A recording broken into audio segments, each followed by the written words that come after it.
In this episode of Supply Chain Saga, we switch gears a bit and focus on the hero's journey.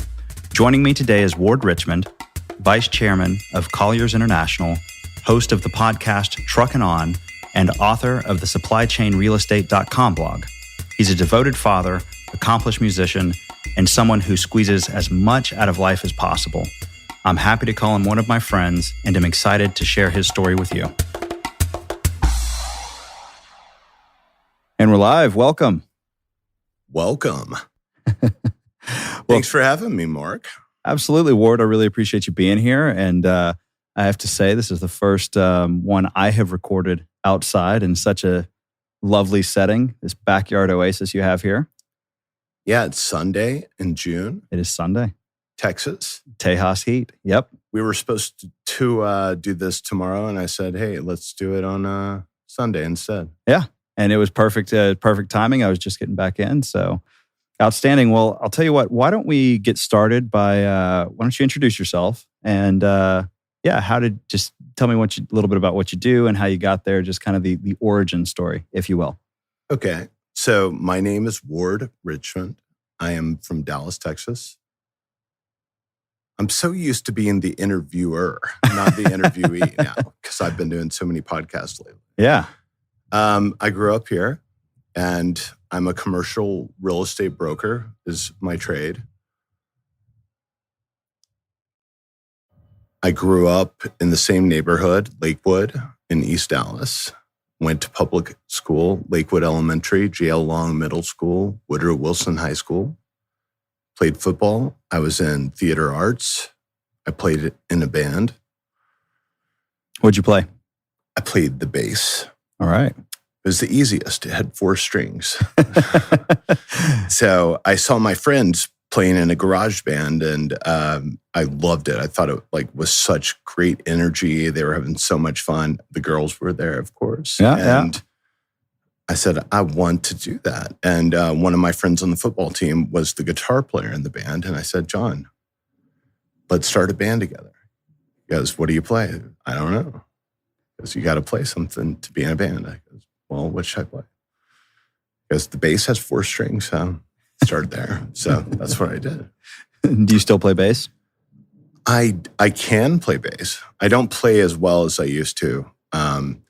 So that took me on a journey of playing in bands. I got my bass from my parents for my birthday the summer before my senior year of high school. So I did take piano lessons growing up, so I used the music theory I learned through piano lessons and transferred that towards the bass so I could figure out how to make sense of it. And what I really wanted to do was play the upright bass, the rockabilly bass. Yeah.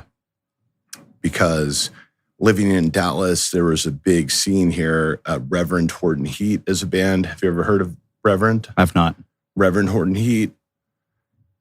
Lone Star Trio was a band. They went on to become 1100 Springs, a honky-tonk band. And anyway, I was all into the scene in Dallas, and I got a big upright bass. First, I played an electric bass. Then I bought an upright bass at a pawn shop when I was a freshman in college and bought a VHS tape that was an instructional video on how to play it, and it teaches you how to play the slap rockabilly bass. It's where you grab the string, and then you pull it back, and then it slaps back against the fretboard. And it creates that dunk, dunk, chicka, dunk, chicka, dunk, chicka, dunk, chicka, like Johnny Cash songs. Do you know what I'm talking about? I do. All right. Yeah. So I became a bass player. And went to Brown. I played football there. Yeah. I got recruited to play football. And it was great. I injured my shoulder freshman year. And what else? So I assume after you injured your shoulder, did you continue playing? No. I quit football. It was a tough decision at the time. And I joined a fraternity. My mom told me that I should give it one more semester because I really wanted to go to University of Texas, get out of Providence, go back home. Right. Football was my identity. Despite playing in the band and everything, like football was my identity until I stopped playing. And, but anyway, I stayed there. I did not want to join a fraternity. I thought it was like selling out or whatever, you know? And anyway, went to a Rush event and had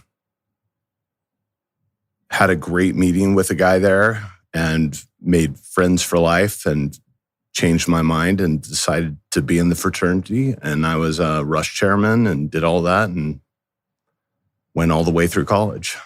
And you did you graduate from Brown? So you didn't transfer down to University of Texas? Nope. I stayed at Brown, graduated in 4 years. Yeah. I came home every summer. Yeah. And played music. So still played with my friend John. We played in our band every summer. And I interned at commercial real estate companies every summer. So I interned at the Staubach Company and Cushman and Wakefield and Dalmac, which was a construction company. Wow. So those old companies, not the old companies, but the ones that were your first kind of summer jobs, I've recognized all those names, actually. And even Dalmac? Yeah. Yeah. Yeah. I remember. Yeah. And so what were you doing? And was it focused? Was it at that point, was it focused on industrial real estate or was it just commercial in general? Well, I was interning. Right. So mainly office. Got it. And at Staubach, I was working for office brokers, same at Cushman and Wakefield. I did work with Jack Fraker there, but I was doing things like managing contact databases and things like that. So I wasn't really even getting into real estate. I was just doing a lot of, like organizational type work. Of course. From the internship perspective, but were the people you were interning for in those, what verticals of real estate were you supporting? I guess is what I should have asked. Yeah, so at Staubach, everything really, but office and industrial. Yep. Yeah. Was it like a love at first sight type of deal? No, I wouldn't say so. It was a family business. It was my dad's business. So it was an easy to get job because I guess nepotism, And my dad knew somebody and said, hey, you need to get a job and make some money while you're home for the summer. And he connected me with one of his friends. Yeah. He once worked at Dalmac. That was my first one.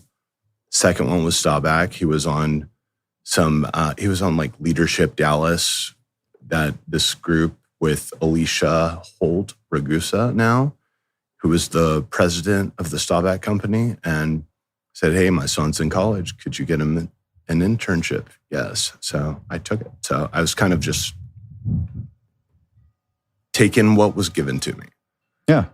What I really wanted to do was be a rock star. So, I was playing 5 shows a week, probably 5 or 6 shows a week at that time during the summer breaks, and manufacturing records, negotiating distribution deals, started my own record label. And I was very focused on that. But then, we were playing 5 times a week, get home at 2, 3 o'clock in the morning.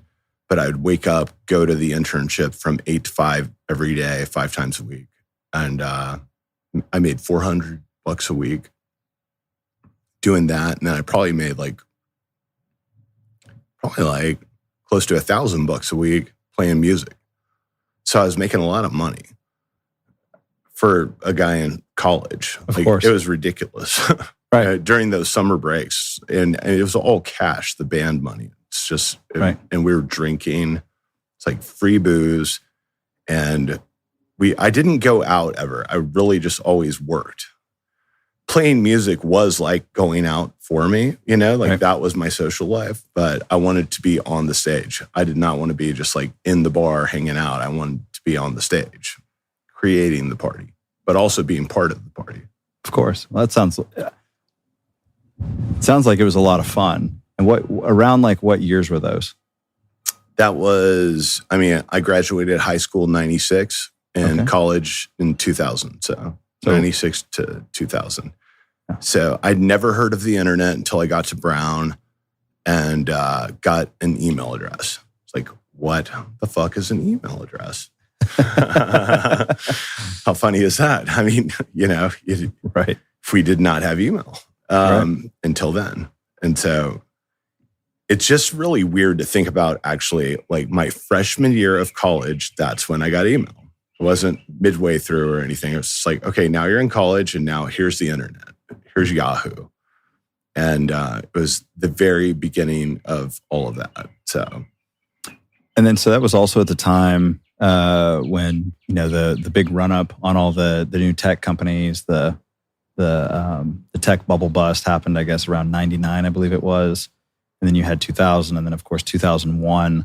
At what point did you decide? Okay, did you not give up on your music career? But at what point did you pivot and say, actually, I have some understanding about the real estate thing? How did that play out? So 2001. Well, I graduated in 2000. Leased office space for Faubert Commercial. I started on my 22nd birthday. I actually have Rick Curry, who hired me. He's going to be on the podcast, on my podcast. On your podcast. Next week. And I started leasing office space and just, I got a base salary. I moved back to Dallas, but all I cared about was playing in the band. And we continued to play like multiple nights per week. My vacation time, I would go on tour. I would book tours for us. So we played CBGBs in New York City. We would go up the East Coast, back down to Texas. Any free time I had, every weekend time I had, I was playing shows. And then this is like pre-SoundCloud and pre-digital press kits for bands. Mm-hmm. So we created these press kits and mailed them and we created, we recorded 2 full-length albums in college, and then we recorded a EP, which is like a 4 or 5 song album during this time, like 2001, when I was right out of college leasing office space. I was doing this all covert, by the way. I did not tell my boss that I was doing this. And I mailed the demo to every record label in the world and tried to get signed to a record deal. And then we got signed to a record deal in Australia, Laughing Outlaw Records. And they came to see us play at South by Southwest Music Festival in Austin. Oh. Yeah. So that happened. And then I quit my job and I went on the road for 4 years. So played 200 shows a year for 4 years and traveled all over the place. Europe, Australia, New Zealand, all over the country. I waited tables. I worked at Freebirds Burritos. Yep, world famous burritos. World famous. They're like, roll faster, roll faster, roll faster. My dad called because he knew I was struggling. He was not supporting this like idea of mine to go become a rock star. So right. I was totally cut off. And he's like, son, you need to make some money because you don't have electricity. And I mean, I was living with no electricity for months at a time. And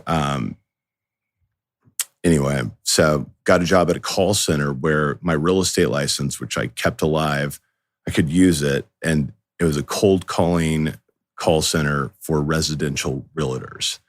So I would just call and say like, hi, are you considering buying or selling a house in the next 30 days? And they say yes or no. If they say yes, great. I work with Mark Taylor at Remax Realty. So I'm going to have Mark reach out to you and talk to you about that. Boom. I would make like thousands of cold calls. So I'd work at Freebirds in the morning, then go to the cold calling call center in the afternoon, and then go play shows at night. And then I would go on tour for 2 months. I'd quit the jobs and hit the road, and then come back home, find another job. And eventually I wound up at All Good Cafe and waited tables there. And that became like my life for 4 years. Then in 2006, I decided my job as a rock star went from being the ideal lifestyle for me to the worst lifestyle for me. My best friend and I were barely speaking to each other. We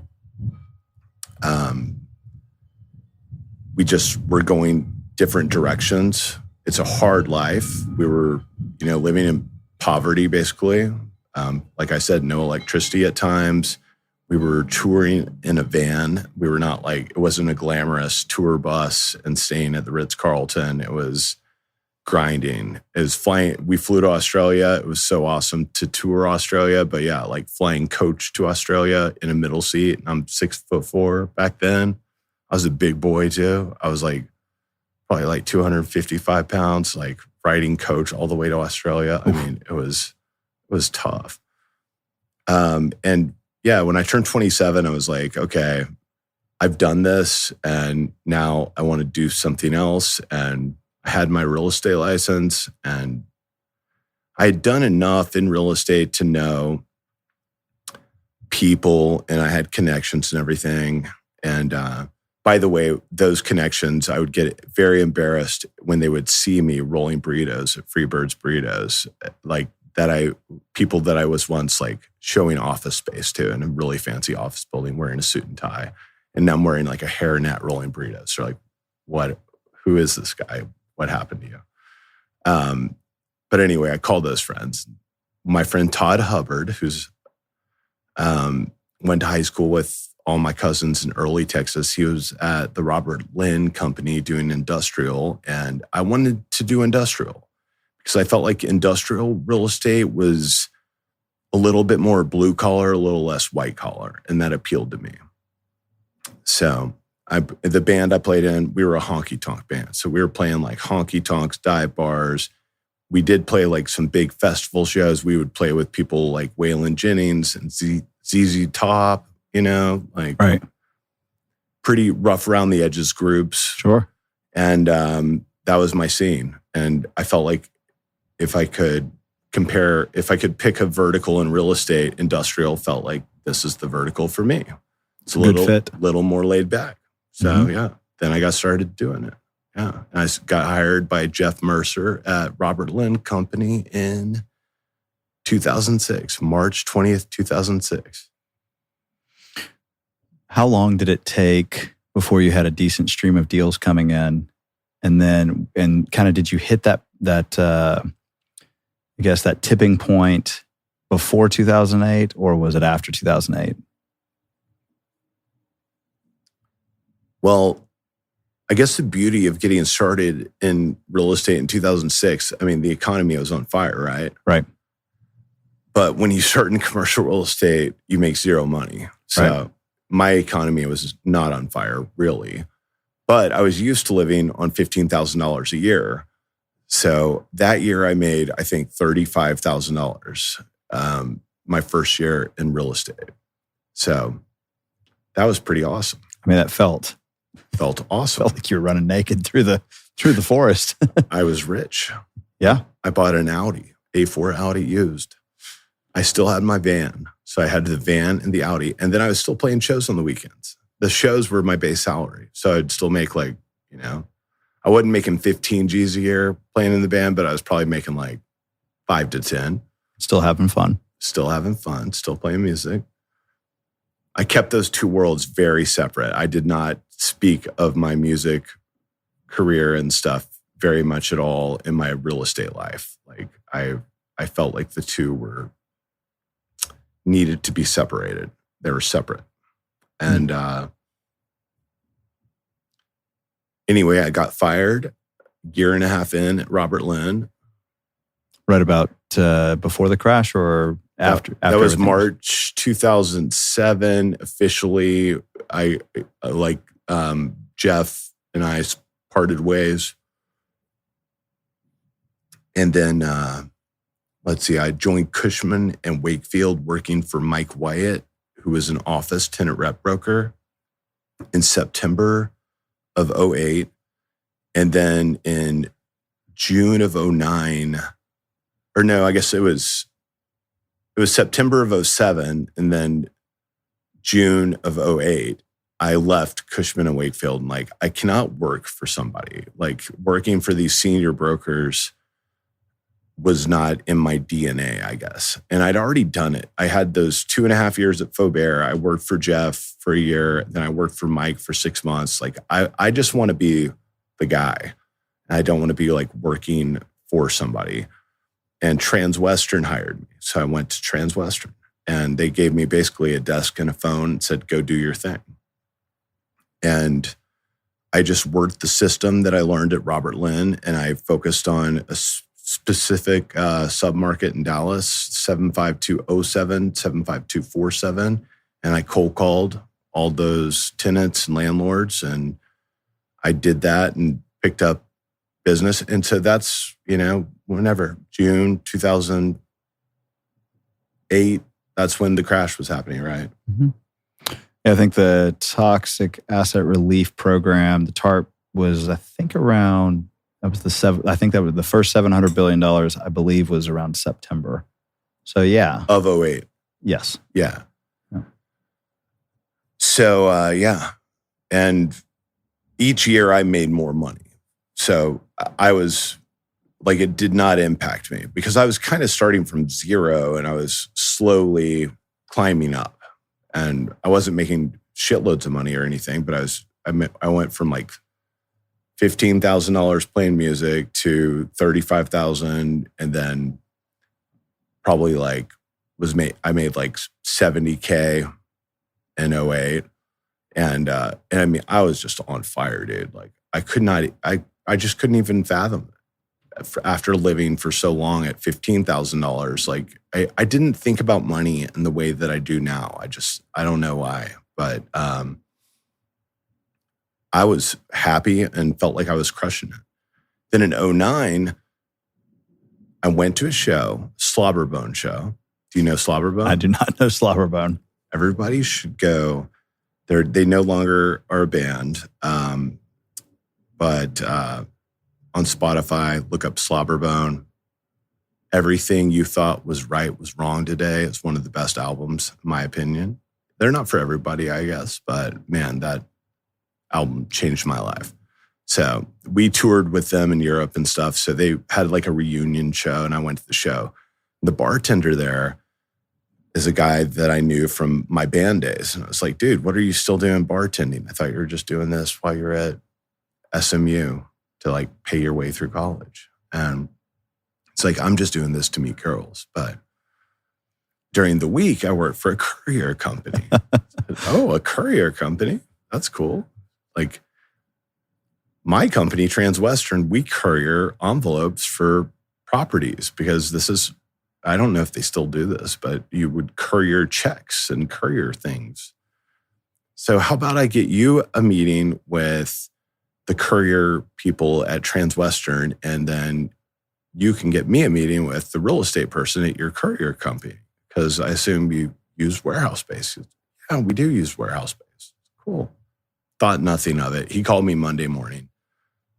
Hey, man, can you get me that meeting? It's like, yeah. I found out who's in charge of real estate. It's my dad. He's the CFO. Like, really? Yeah, and he's in charge of real estate, and they are in the process of actually changing real estate service providers. So he needs a new real estate broker. Like, no kidding. And what's the name of the company again? And it was Dynamex. And Dynamex at the time was the largest same-day delivery company in North America. And I Googled them. They were publicly traded, DDMX on the NASDAQ. I still remember. And I got to go meet with the CFO, John's dad, Ray. And just me and Ray met. And he hired me. And I put together a presentation. I leveraged some of the elder statesmen, my peers at Transwestern, to help me put together a presentation. But Ray insisted on only meeting with me. He did not want to meet with the team, just like I would just want to meet with you. He's like, if you can't tell me what you do, why would I want to meet with you anyway? He's just awesome guy, and forced me into the situation. Walk in there. It's like, this is a really nice conference room. He goes, it's not a conference room, it's a boardroom. Ooh. And yeah, and it was a boardroom. And next thing you know, I'm hired. And they had 100 facilities in North America. And I was responsible for helping them manage their portfolio of real estate. So all of a sudden, I went from being very locally based and focused on 2 zip codes to working with this company that had 100 facilities in the United States and Canada. I bought a book called Canada for Dummies. I knew nothing about Canada. Like, other than I played rugby. After I couldn't play football anymore, I started playing rugby, and we played McGill every year. So we'd go up to Montreal. Like, that's all I knew. But I didn't know anything. I didn't know that they were called provinces and not states. Now I know this. And I just didn't know anything about Canada, but I learned all about Canada, and because they had a huge presence there in Canada. And then things just started rolling. And then my income probably tripled because of this. And then they became my only client. So all I did was, my whole life revolved around this company, Dynamex. And I did all their lease administration. So I tracked every one of their 100 properties. I knew when all their lease renewals were. I read all their leases. I abstracted them all. I negotiated every renewal, helped them with expansions. And in doing this, the way I managed to do this, I would partner with a local broker in each city that I was working on a transaction in. And Transwestern, we had 25 offices, so a pretty strong regional company, but Dynamex was a giant North American-wide company, and they were in every city you can name in US and Canada. So the first deal I got was in Kansas City, and this guy, Mark Sonnenberg, who's a good buddy of mine, he used to be at Colliers. He was at Colliers. And he was running an account for Bunzl, which is a paper company, you know? Mm-mm. You ever heard of Bunzl? I've not. I think they're a paper company or a box company or something. I don't know. But anyway, he was doing a similar type business. And then I just called Mark. Whenever I had a new Dynamex assignment, I said, Mark, who do I use in Vegas? Dan Doherty with Colliers. Hey, who do I use in Toronto? Colin Alves and Graham Meter with Colliers. Oh, that's cool. And all of a sudden, I'm using Colliers people everywhere to work these deals. So this continued on. And so that was 2009. So 2009 was like, that was the year I made more money than I ever had imagined I'd ever make. Like, I got into the 6-figure realm and like, oh my God, this is absolutely unbelievable. And then 2011 rolled around. In 2011, Dynamex was acquired by a company called Transforce, based out of Montreal. And now I'm a Canada expert, and I knew who they were. It's like, oh, Transforce. Nobody in the United States knew who Transforce was because Dynamex was their first US acquisition. So I was kind of freaking out because Ray, my guy who hired me, my bartender friend's dad, who I'd been working closely with, like, we had done great work together. I mean, I worked my ass off on this account. I knew every single address in my head. I knew every lease expiration in my head. I knew every square footage in my head, who their landlords were. I knew everything. And, but Ray was like, I'm done. I'm retired. Like, the company sold, like, peace out. He opened a restaurant. It's right over here at the lake house. He still owns it. I brokered that deal too. Helped him find it. And John runs it. And anyway, then I joined Colliers, and I was still doing some deals. So Transforce would call me to help me because I kind of knew the portfolio. But then it took 2 more years of me like trying to get them to hire me as their real estate broker. And that's about how long it took. And thankfully that occurred, and they're still my client today. Now I've probably done, I would say like, it could be, I don't want to say 1,000 because it sounds pretty crazy, but I think maybe over 1,000 deals representing Transforce / Dynamex. Wow. And now they're called TFI International. So they've grown into this behemoth of a company, and that's its own story in and of itself. And it started with one $15 million acquisition, and now, I think they're like a $10 billion company. Wow. So I went to Colliers because they're a global company. They have 500 offices, and when this acquisition occurred, I wanted to have a global company supporting me so that I could do global business, and have a global brand. And that's what happened. So that's kind of, took me to Colliers, and that's how my business got built. And then I guess that was in 2012. So now I've been there for 11 years. Wow. So am I rambling or telling you too much? This is great. Or is No. This a good story? Yeah, it's a great story. No, it's why. So from 2011, 2012 time to now, during that 11 years, have you added some other large companies? Like, how has the focus changed? Or are they just your primary, you focus on them? It's like, I know you've got a bunch of irons in the fire. So at what point did you start branching out to and putting, I guess, more irons in the fire? How did that come about? Yeah, so in 2013, my wife got pregnant, and I was in a partnership at Colliers with two other guys, and we were splitting our commissions 3 ways. And because I was doing that, I basically was not making enough money to support my soon to be like a real legit family. Because my wife at the time, she was a dental hygienist. So she worked and I worked and everything was cool. And so if I had some slow months or something, it was okay. But now we've got a kid coming into the picture. So I got a business coach. The business coach said, look, this partnership is not working out. It's not good for you. And if you were on your own, you'd be making more money. A, but B, you do need to hire people. So, and you need to scale. And you're really good at doing these things, but you need somebody else to help you do these other things that they can do. And he basically taught me the concept of, if in business, you need to be doing what you like to do and what you're good at doing. Even if you can do everything, you don't want to do everything. And also, you don't want to work by yourself. You want to work with a team. So I hired Cole Hooper in 2014. And of course, and then, how did I grow the business?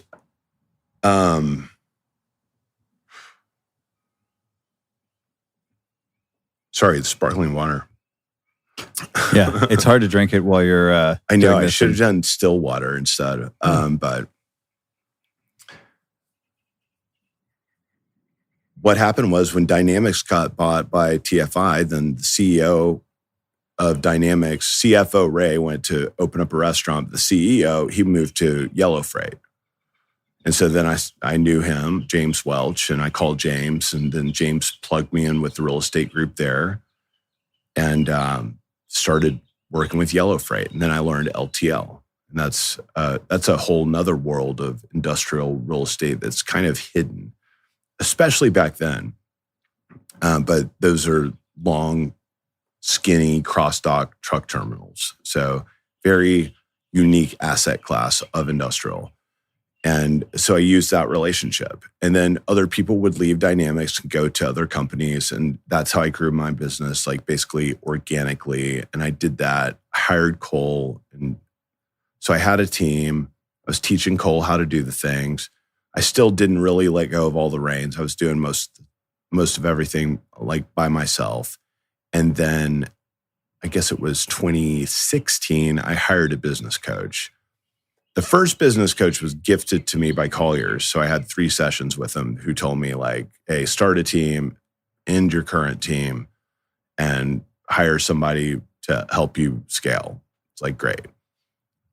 Then in 2016, I proactively hired a business coach who one of my peers had been using. And this is a guy named Jim Hazard that I used to work with at Transwestern. And Jim just had been killing it. And I called him and asked him to go to lunch. Like, hey, I used to outproduce him at Transwestern. Now he's outproducing me. I said, how did you make this happen? He said, I called Reagan Dixon, the guy's name. And Reagan, coincidentally, was in charge of Cushman and Wakefield when I was an intern there. So it's like, so funny how life is. So I knew Reagan. I called him. I said, hey, Jim told me to call you and that you can transform my business. And then Reagan's like, our first call, he's like, so who are you meeting with this week? Like, I don't know. I'm not meeting with anyone this week. I'm just doing my deals. I'm like working my deals. Like, no, you need to be meeting with people. You need to be setting appointments. You need to make a list. And it's so funny. Like, I just like I didn't have any it was just like this organic kind of like gut instinct growth of my business that, like, I guess Tony Robbins would say I was like operating through sheer willpower. And then Reagan actually gave me like a good little process, which is make a list of companies you want to call and call those companies and contact them. And I like, great. What do I tell them as well? You need to tell them a value proposition and a volume proposition. A volume proposition. It's like, what's that? Because, well, let me give you an example. My doctor just had to replace my shoulder. So I had to go find this shoulder doctor to do this complex surgery. So I interviewed a lot of different shoulder doctors. And the one that I chose him because he was able to say, look, I've done 1,000 of these surgeries and I've never screwed one of them up. And here's a list of testimonials of my clients. And they all tell you what a great job I did fixing their shoulders. So that's the value. And then the volume is 1,000. It's like done it 1,000 times. Like, so do you have that? It's like, well, yeah. Because by that time I had probably done like 300 deals just for Transforce, and right. Dynamex and some deals for Yellow and some other deals as well. But I started making case studies, and I created a very clear value proposition and a volume proposition. And then I created a list of companies. It was a really simple list. It was the top 50 transportation and logistics companies in the world. Because all my clients to that, at that point in time, they were on that list. Like Yellow Freight, one of the largest LTL companies in the world, and then Transforce, also one of the largest transportation companies in the world, both publicly traded companies. I'm going to target these types of companies because I know how they work. This is what I work. This is who I work with. I know their business. So, made that list, and then I started calling the list over and over and over. And then somebody was like, hey, you need to go to IWLA. What's that? International Warehousing and Logistics Association, where we just met. Again, the second time. Second meeting. We re-met there. That's right. And so I just like, the conference was in May, and this was like in July. So I'd missed the conference, but they had an Essentials of Warehousing class. So I went to the Essentials of Warehousing class, and it's all these warehousing guys that go there. And there was one other real estate broker there, Cam Cusick, who was with Colliers from Indy. And I didn't know him at the time, but we met there, and we're still very close friends, and we do deals together all the time now. But Cam was doing the same thing I was doing. So we went to this like training on how to be a warehouse man. The Essentials of Warehousing at IWLA. And then you meet a bunch of warehousing people. So I met Mark Blubaugh, who's an amazing attorney, specializes in working with 3PLs and transportation companies. So he's like a logistics attorney. And he was at this I think he presented to the Essentials of Warehousing course that I took. And I became friends with Mark. And then I started emailing Mark. I was like, what's your next conference you're going to? And realized like Mark and I have the same target market. Right. We have the same list that we're calling. He's just a lawyer and I'm a real estate broker. And service providers unite. That's right. And said, which one are you going to next? And that conference, I'm not even going to say the conference. No. It's a very secret conference that I discovered through Mark. Namaste, Mark. I love you, brother. And you too, Mark. But I appreciate it. I was referring to Mark Bluebob. No, I figured. My lawyer friend. So anyway, then I went to that conference and it was basically all CEOs of everyone on my list. And then I met them. And of course, like, I don't think I was conscious of this approach at the time or like how I prospect at the time. I was more just like shotgun approach and talking to everybody I could talk to. But I was, talking to everyone I could talk to. But then, of course, what happened was I found people who I really connected with deeply on a personal basis. And I wasn't really there as a pitch man. I was just there like, I was kind of like lonely because I didn't know anybody. It wasn't a real estate conference where you know everybody. It was a supply chain conference with all CEOs, and I didn't know any of them. And I know how they viewed me as a vendor. So I was like, I'm just going to be like opposite of sales guy in the sense that I'm not going to be selling them shit. I'm just going to go talk to them and introduce myself and get to know them. And that's what I did. And through that conference, I made a lot of friends. And I still go to it to this day. I had strep throat this year and I couldn't go, unfortunately, but I've been going. That was in 2017 when I went. And 2017 is also the year that I went to Tony Robbins' Business Mastery. And that changed my life. And so I was still working my list and everything, but then Reagan Dixon had taught me everything that Reagan Dixon teaches, which was make the list, set appointments. He said, I want you to set so many appointments that you don't have time in your schedule to do anything else but go to meetings and track them all. And that's really what was happening. And it still happens to this day, as you know, right? Uh-huh. Like, I mean, just trying to schedule this podcast. Like I was thinking to myself when Reagan told me that, like, that's impossible. Then I went to Tony Robbins and I found Tony Robbins because Reagan told me to read a book called Book Yourself Solid, which was like the first self-help book I'd ever read in my life. And that was in 2016. And that's by Michael Port, I believe, Book Yourself Solid. It's about cold calling and really about being very passionate about what it is that you do for a living. And then Amazon, of course, the data mining came into play, and Amazon presented me with Tools of Titans. Like, hey, Ward, read Tools of Titans, said Amazon. So I clicked on it. I bought Tools of Titans by Tim Ferriss. Mm-hmm. That book absolutely changed my life. Tony Robbins is profiled in that book. In that summer, before I read Tools of Titans, the summer of 2016, my brother-in-law at the time, who I can still consider, he's just my brother, James, like, because Gina and I, my ex-wife, are still like, we're family, and her family's still my family. So James went to a Tony Robbins conference. He was doing residential real estate. He walked on fire. It's like, you are a fucking idiot, bro.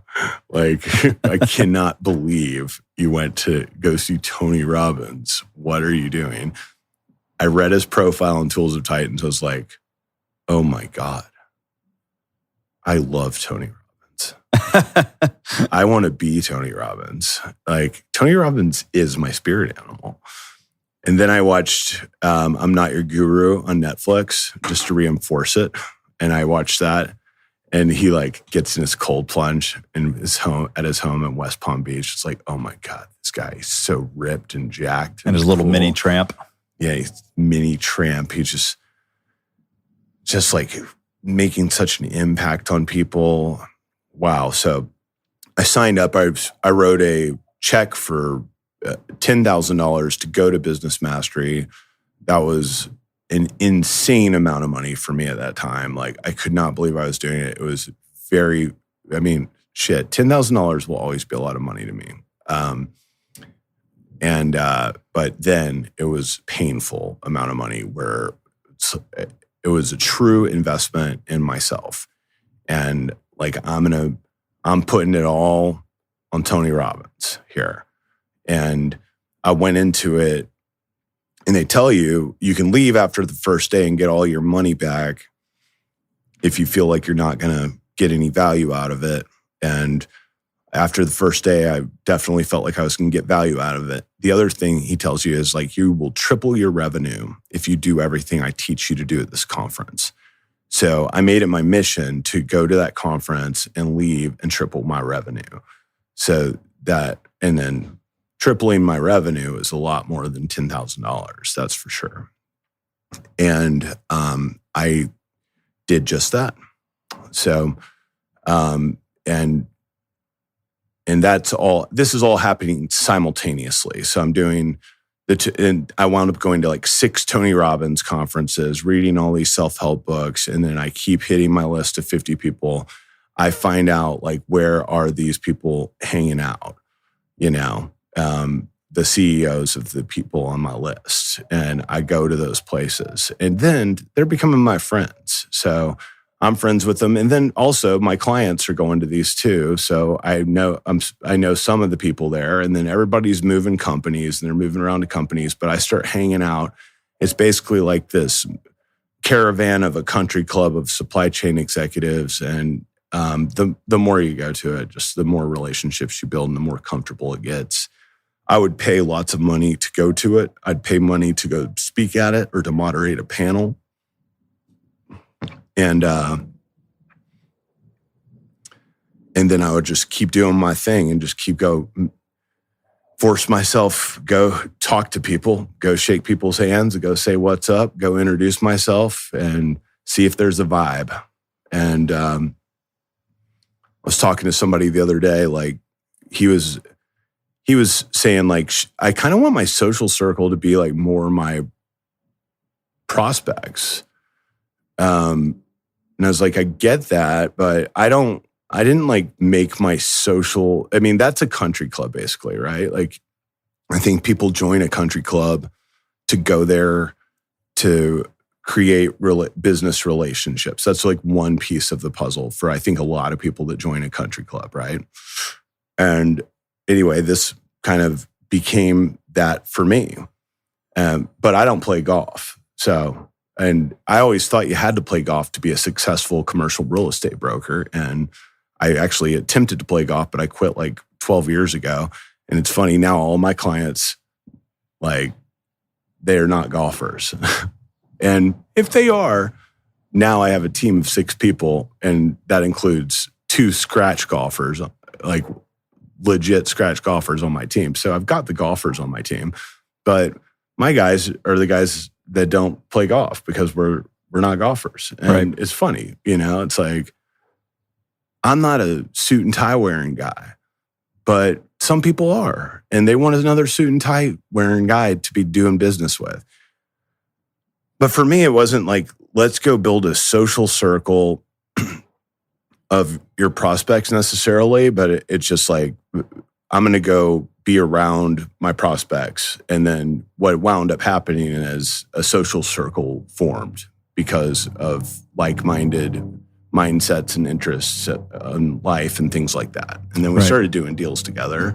And then, of course, whenever those opportunities came up, then I did everything in my power to go kick ass for them and create massive value. And keep it rolling. And I poured myself into self-help from the moment I read Tools of Titan. So I've probably read 500 books that are all in the self-development genre. I did Tony Robbins. I hired David Meerman Scott to help me build my website, my blog, and he taught me about LinkedIn and algorithms and how social media marketing works. So I really started pouring myself into LinkedIn in 2017. And I went to a one-day seminar with Gary Vee. That cost 10 G's. But I got to go be with Gary Vee in a room for one day and meet with the head of every division of his company, VaynerMedia.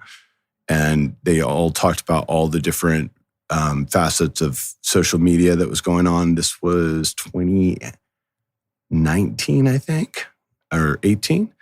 And funny enough, and then Gary Vee said, hey, you know what you need to do, Ward, is you need to start a podcast. And you can hear this conversation on Gary Vee's podcast because Gary Vee being Gary Vee, he recorded this whole day session anyway, and he put it on his podcast. So I was on Gary Vee's podcast. That was 2018. Then 2019, I read the 10X Rule by Grant Cardone. And that book, like I audiobooked it. Grant Cardone, the best audiobook reader there is. He's just so hilarious, and his just demeanor and the way he read it, like really connected with me. And I knew that if you wanted Tony Robbins to be your coach, you had to pay Tony Robbins $1 million for a year, and then you had to give him like 25% of your business if you want Tony Robbins to be your coach. And that was in 2017. I'm sure it's much more now. And so when I read the 10X Rule, I reached out. I just emailed like info@grantcardone.com. I was like, how can I get Grant Cardone to be my coach? Or how much does it cost? They're like, it costs $120,000. It's like, oh shit. Now, another painful check to write that made me want to throw up. It's like, fuck it. Wrote the check. And then I got 12 one-on-one sessions with GC, and I'd fly to Miami for almost all of them and sit down with Grant for an hour. And this was the year of 2019. So I would be so nervous. I'm not not a fanboy. I don't normally get in, like, I'm not a fanboy. I've been around celebs and stuff like that. Like, but no, Grant just calls you on your shit and he sees right through you. And it's like, oh, he's like he just like made me nervous because I knew when I felt like I was going to be in trouble whenever I went in there. And not very many people have that effect on me, especially not at that stage of my life, 2019, because now I'd tripled my revenue and like I'd built a team. I'd hired Zach. We had just hired James. I had another business coach. I'd done all of this stuff. I'd really built a great business. Substantially like larger than it ever had been, and felt so confident where I'm going to these supply chain conferences now and people know who I am and I'm being asked to be on the panel. I'm not having to pay to be on the panel and all of these things. But then when I'd walk in that room with Grant, I was like, oh, fuck, he is just going to rip me a new one. But he taught me so many things and helped me develop all these processes. Like, and just to tell you a few, we had a weekly sales meeting. He said, no, you need to have a sales meeting every day. Like, really? That sounds ridiculous. But I did, I decided like, okay, I'll do one 4 times a week. And that's what we still do today. So every Monday, Tuesday, Wednesday, Thursday, 4 to 4:30, our team has a meeting. And he's like, how many people are on your list? I was like, and at this point also, I had stopped calling the way that I had been calling back in 2016, just because, really that list of 50, I would say half of them had become my clients. And so I already had a lot of clients and a lot of business. He's like, the 10X rule. He's like, you got to 10X it. He goes, you need to know every single person that is on your list, and you need to know how many people are on your list. How many people are on your list? I don't know. I went back and looked. I had like 5,000 people on my list. He goes, no, you need 100,000 people on your list, but just shoot for 15,000 people. So then I just started building like this list of 15,000 people. And he talked about outflow. He's just like, outflow. You got to do this. And he talked about processes and team connectivity and measuring results and how to go do it. And so I invested in a sales training program, all of these things. And I set up processes. We developed core values for our team, core operating principles. I also hired a presentation coach to help me build a presentation. Mike Lipsy's his name, but did all of these things. And then COVID happened. And when COVID happened, that's when my 120 G's that I paid for Grant Cardone 10x'd. And I had all of the systems in place where we had this well-oiled machine that was absolutely COVID-proof. And we were operating because I was traveling all the time. I mean, my meeting list, Reagan, the first time I met with Reagan in 2016, I had 0 meetings on the schedule that week. I mean, I think I had like 600 CEOs I met with per year at that point. So it was just like fucking insane. I was on the road all the time. So I had to build a business that could operate while I'm on the road and I'm remote and I'm going to all these meetings. And then anyway, that happened. And COVID just, when it happened, I was like, oh man, Grant was just such a blessing to have in my life the year before COVID happened because he had me prepared. And I also got to be on his podcast, which was really cool. And that was super random. And I just flew to Miami for one of our meetings. And he said, now come in, I'm going to put you on the podcast. And so he put me in the chair with the bright lights, camera. It's on YouTube. If you look up Ward Richmond, Grant Cardone, and I got to interview Grant Cardone. Wow. And that was one of the coolest experiences of my life. But anyway, so yeah, man, that happened. And then, we just continued to build the team and to evolve. And that's how it happened. And then, I mean, I have a business coach still, and the focus is always 3 things. It's the team. And how are we going to grow the team? How are we going to train the team? How are we going to, make sure everybody's happy and retain the talent and then scale. And scaling is basically like you want to find other people that can replace what you do, and then then you can do the next level up and keep doing that and keep leveling up. And so I want that for everyone on the team. And so then we structured the team in a way where we're all partners on everything. And we can all really, if everybody's doing the same amount of work, then we can all be equal partners. So it's set up in that manner. So if you want to go do it, then everybody can be equals. Sure. And then, so the team, and then marketing.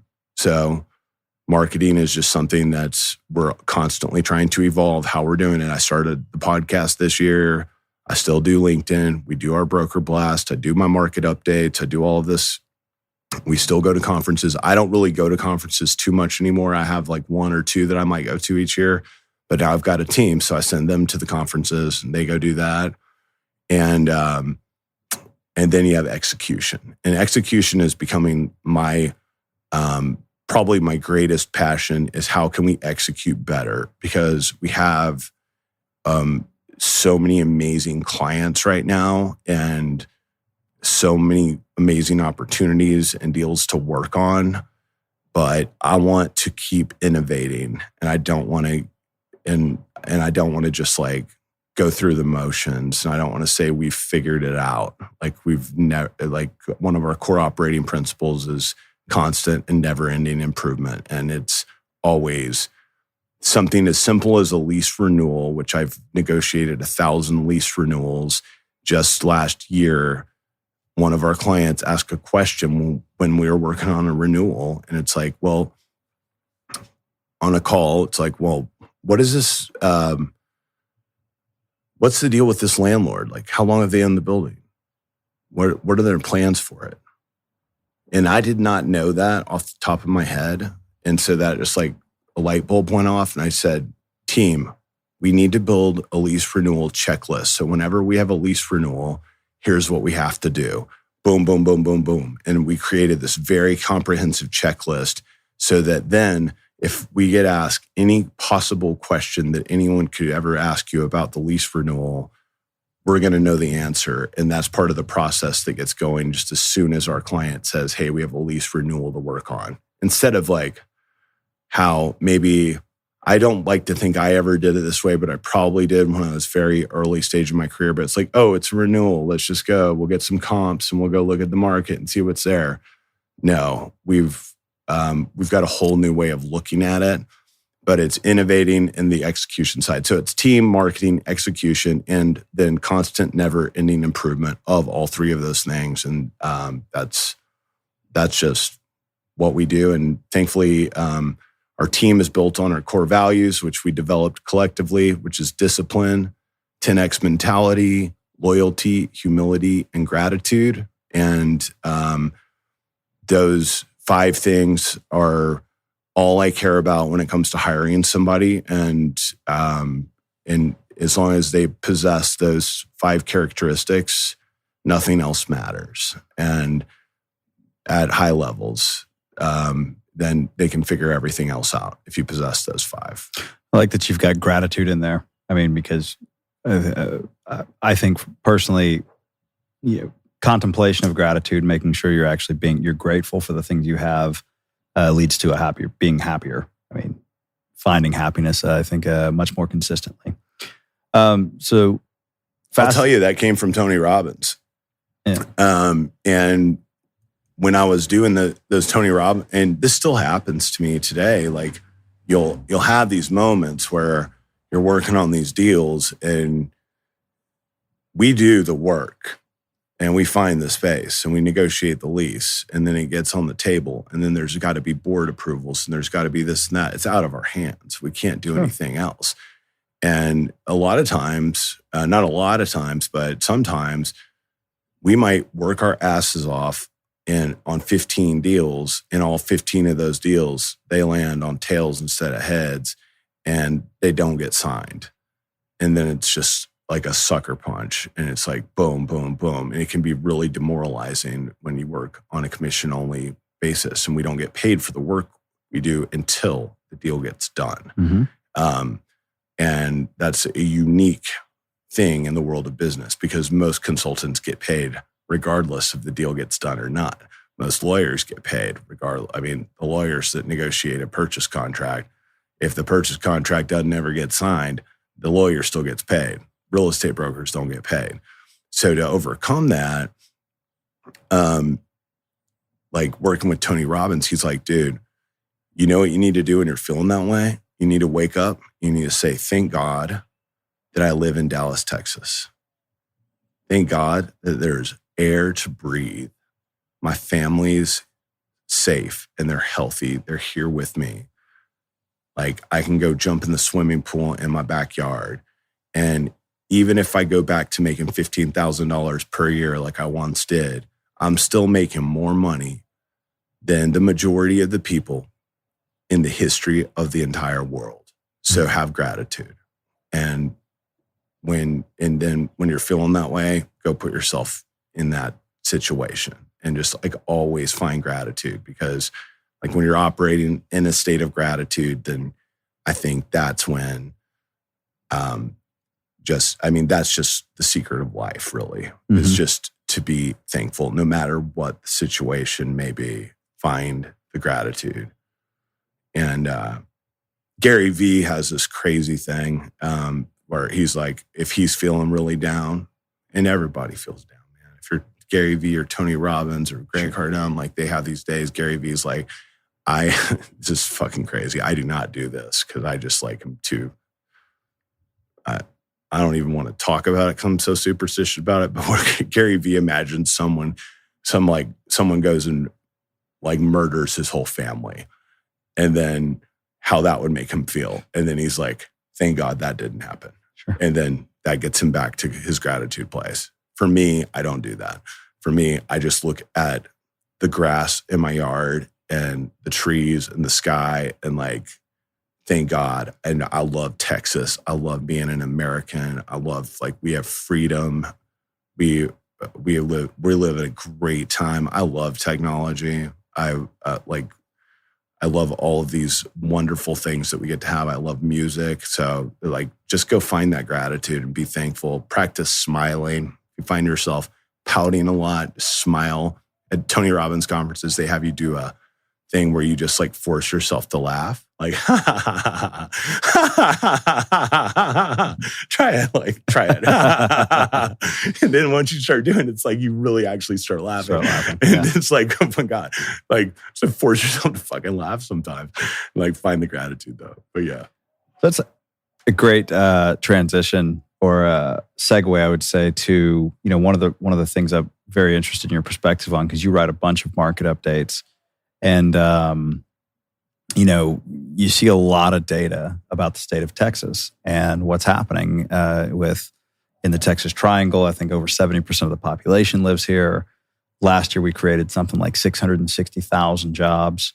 Population growth is just going to continue to be, you know, at least everybody's predicting it's going to continue to be a thing.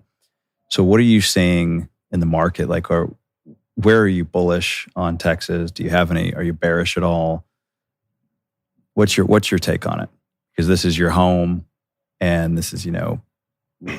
Well, you know, we run a global business to a certain extent. So I look at things very macro, but when it comes to Texas, I think, yeah, I mean, Texas, we're in one of the best spots you can be in. Logistically, it's right in the center of the country. There's great interstate highways that crisscross through. We have great airports for freight and for passengers. I love the ability to go fly anywhere I want to in North America in 3 hours direct. Yep. American Airlines. I just got concierge key this year. Congrats. Respect American. And, you know, it's a weird time though right now. And I think there's a lot of margin pressure on everybody. Mm-hmm. We're on the brink of a recession. Are we in a recession? Who knows what's going on? There's a lot of pressure everywhere. I think everyone's feeling it. And, but I do think Texas is a good place to be. I think cost of living is very low comparatively. Mm-hmm. I think when it comes to the arts and culture and things like that, like we can go head to head with anyone in the rest of the United States for sure. And it's a great place to live. It's easy to get around. You can go buy you can just go buy a house here, and the same house will cost you like 10x in LA. Mm-hmm. Maybe. I don't know. I'm not a residential realtor, but it's just low cost of living, good people. It's beautiful. We got great weather. Other than, you know, the occasional black swan events. They're not really black swan events here, but like 10 times a year, crazy shit happens, like an ice storm or a tornado or a thunderstorm or a hurricane or something like that. But I also think like a lot of people are consolidating their distribution operations and they're coming here. I think a lot of manufacturers are going to come here. I think that Mexico is on fire. We're probably doing 25% of our business in Mexico right now. Mm-hmm. And that's just going to continue. And being the neighbor of Mexico is going to be a benefit to us as the nearshoring and reshoring and manufacturing comes not only to the U.S., but a ton of it's going to go to Mexico because of the labor there. And the cross-border trade is very important. So, yeah, I'm a big fan of Texas. So what trends do you see in the industrial real estate, in the specifically, you know, the warehousing and logistics side of like what real estate trends are you witnessing?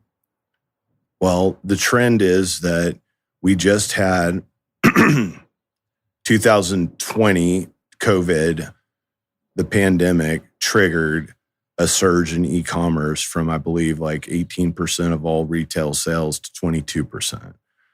Right. And so because of that, that requires a lot of warehouse space. So there's been more warehouse space built and absorbed in the history of the world in the last few years. Right now, it was like Q4 of last year, I think it probably peaked speculative construction of industrial real estate. Certainly in Dallas, it peaked. I think we were at like 80 million square feet at Q4. Wow. And now at 60 at the end of Q1 because 20 million was delivered. But there's no debt out there to go build new speculative buildings. So there's going to be a big slowdown in construction after there's been this huge, like absolutely insane amount of buildings getting built all over the country, especially in DFW. And that's coming to a screeching halt. So you're going to see construction, like product under construction, it's going to go down. Tenants are not leasing space at the same rate that they were in 2021 and 2022. I think inventory is stabilizing. I think there was no inventory when COVID happened and this huge spike happened in e-commerce, and then nobody had any inventory, and then everybody bought too much inventory. Now I think it's getting balanced out. I think I've heard from experts that it should be like very balanced out by Q1 of 2024. And I just think people are being a little more conservative right now than they were the last couple of years. So I think absorption numbers are going to tick down, but I still think it's very healthy. And compared to pre-COVID, it's still absolutely crushing it. Compared to 21 and 22, will that ever happen again? Who knows? But I don't know. Amazon put a big e-commerce, footprint in place to support e-commerce, but a lot of other companies haven't done that. So a lot of other companies are still catching up. The 22% is sitting there, right? Like that was like the e-commerce growth was a very slow, steady line going up, trickling up. And then COVID happened and it spiked up and now it's stopped. But all that's happening, I think, is it's just catching back up to that. And then I think in like a couple of years, it's going to start trickling back up again. But there's still a lot of people trying to catch up and figure out like how to set up their supply chain infrastructure in a way to manage this world that we live in today in e-commerce and projected growth of e-commerce, which is certainly going to be coming. Yeah. What would you say the general size, the typical size of the buildings coming online are square footage wise? I mean, I think most of them are 200,000 square foot plus. Yeah. There's not as many small buildings being built, but I don't know that stat offhand. Sure. But yeah, I'd say 200 plus. And do you think of the 60 million that's under construction right now, since the debt is dried up? And on one hand, I think because construction is slowing down, construction costs are probably going down. But do you think the majority of those buildings are funded and will continue to be able to build? Meaning like, maybe if they borrowed their debt in tranches to build. And then so it's like you get to one and you just assume that you're going to be able to borrow for the next tranche, but that's no longer available. Do you think all of that $60 million or the majority of that $60 million will come under or will actually 60 be delivered? million square feet? Yeah. Sorry. Thank you. Yeah. It'll get built. Eventually. Do you think it will get built on the original scheduled timeline? Yeah.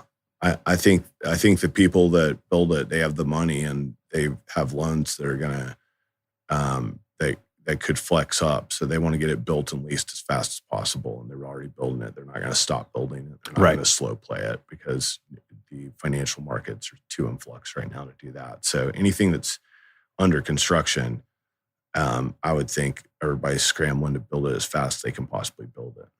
And then with the, like you said, the arms and stuff like that kicking in. So, as time goes by, those interest rates kick up, as you said.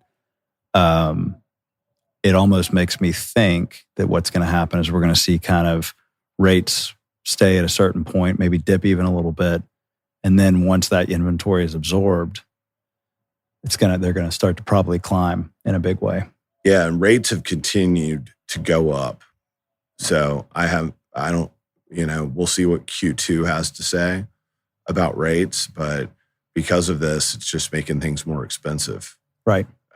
Rates going up it's going to make it more expensive. And there is no doubt when all of this space eventually gets leased up, which it will, because the absorption numbers they're not record setting anymore.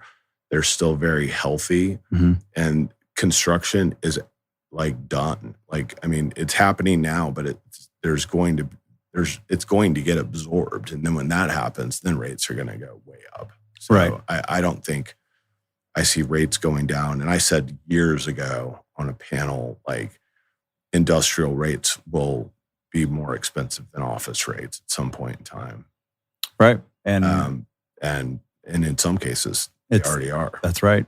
That's right. Depending on how shitty the office building is. So what do you think happens to these large scale product assets like the malls and things like that, the places where they've shuttered them, the strip mall where you've got you used to have a Bed Bath and Beyond or something like that. That's now it's available square footage, and you could potentially do something with last mile distribution that could come into it. But I don't know what kind of retrofitting would have to be done.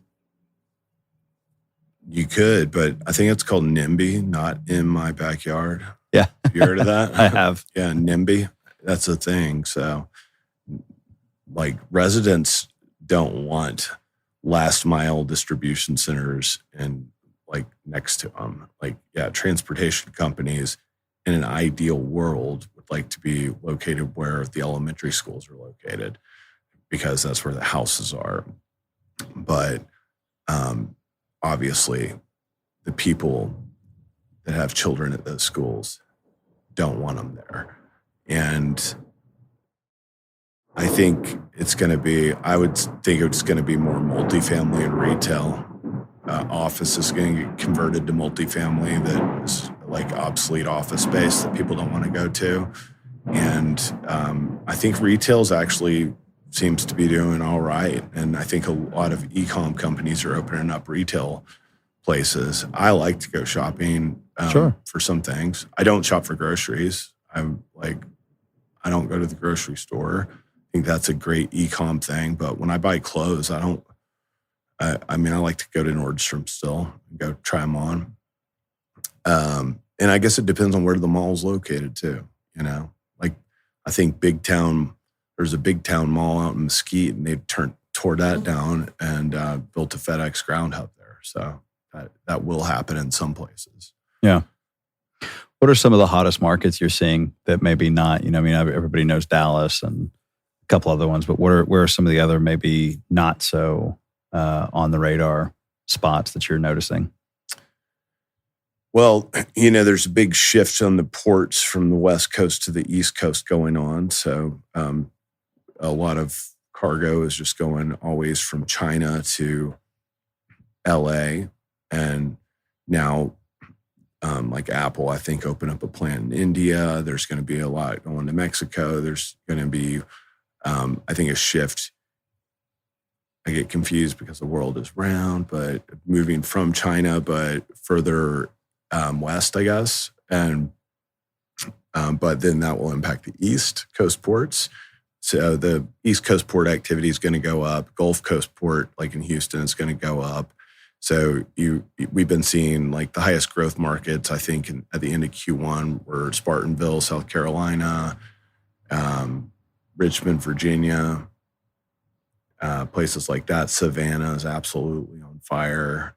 It's going to continue to go. Charleston. Miami, maybe. Oh, yeah. Miami we're working on a lot of stuff in Miami right now. Houston.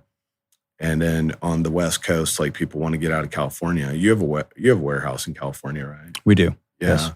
And but I mean, a lot of people are looking at Phoenix or Vegas. BNSF is building a terminal in Phoenix. Did you know that? I did not. No. So if you're a rail user and you don't want to be in LA, you can go to Phoenix. And we've been doing a lot of business in Phoenix, Salt Lake City, Boise, Idaho, Reno, Nevada, all those types of places. In the Midwest, like Indy is booming, Columbus, Kansas City, of course. Kansas City has a lot of great rail infrastructure. Chicago's just been absolutely on fire and killing it. My homeboy, Tom Rodino up there. He's my guy to call up there in Chicago. Pat Turner, Matthew Stauber. I love our Chicago office. But yeah, Chicago is just a very dynamic, high growth industrial market. They've been at over 1 billion square feet for a while. DFW actually just surpassed the 1 billion square foot threshold at the end of Q1 of this year. So now we have 1 billion square feet of industrial product in DFW. But yeah, like, I mean, I feel like, I guess I talk about it all the time, so it seems like obvious to me, but yeah, like all of those cities I just named, plus Canada, there, I think like the population growth in Canada is on fire. They have very favorable immigration policies. A lot of people are moving to Canada. So when there's more people, there's a greater need for product and then for warehouse. And the vacancy rates there are extremely low. To-go lease space in Toronto can be $20 a foot triple net. Wow. It used to be $5 when I bought my Canada for Dummies book back in 2009. It was like $4 or $5, and now it's $20. Back then in Dallas, it was $3 a foot, and I mean, some Dallas deals are getting done, you know, like in the 7s and 8s, 9s. Like, I mean, even like 1 million square foot deals you get that done in the 7s, man. Well, even 7, 8s, and 9s sound like you're running naked compared to the, you know, what we pay in Southern California. Yeah, same with New Jersey. And, you know, New Jersey's out of space. Like, so they're shifting to the Lehigh Valley, to Allentown. Yeah. And so Pennsylvania is going to, I think different pockets of Pennsylvania are going to continue to have that. Labor's huge for all these e-commerce operations. Mm-hmm. Like you need labor, so you got to go where the people are. Transportation's the number one cost component, but labor's making a lot of the decisions. If you need heavy labor, if you need manufacturing, like getting power right now is very difficult. So electricity and natural gas is driving everything for these facilities, and there's a long lead time on it. It takes longer to get a transformer than it takes to build a freaking building. Yeah. It'll be interesting to see how that plays into the electrification of California. To make these terminals available to support electric semis and things like that. Yeah, and I think smart developers are laying down EV conduit to be prepped for that, because users are going to want to have EV charging stations for their trucks. I did hear a stat that like if you switch the whole diesel long haul fleet over to EV, it wouldn't make sense. So like I don't see that happening. I know I can find the stat somewhere, and I've quoted it before, but I'm going to basically tell you, like, a diesel truck long haul can go for a few days carrying cargo. An EV can go for 24 hours, and then it's got to recharge overnight. So if you move the whole diesel fleet to EV, then that would consume as much power as the entire city of Phoenix consumes in 24 hours to recharge that fleet. And that's not good for the environment either. No. So it's just like someone asked me on Friday night, like, what do you think about AI? And like, it's like, same thing I think about EV. I think it's good. I think it's good when it's needed, but it can't be. It's not going to replace everything, or it shouldn't. Right. There's going to have to be a happy little hybrid. Well, I mean, if it makes sense, whatever makes sense. I mean, I think nothing's black and white in this world. It's got to be shades of gray, and there's it's got to be a multi-prong attack. That's right. Yeah. Look, I mean, I've immensely enjoyed this, and I really, really appreciate you taking the time. Especially, I was glad to see you say, "Hey, come on over Sunday. Let's do this." Yeah, man. It's a lot more relaxed than us having to, being all amped up in the work week. And yeah, it's like Monday. The phone's just like to-tune. Yep. And I know how you roll, and I knew you'd be down for it. So like, dude, just come over and let's hang by the pool and do a podcast. So that's great, man. Well, thanks for coming over. Absolutely. And I look forward to potentially doing another one down the road. Let's do it to it. I got to get you on mine. I'd love it. Yeah. All right. Hey, thank you for being here. Thank you, everybody, for listening. Peace.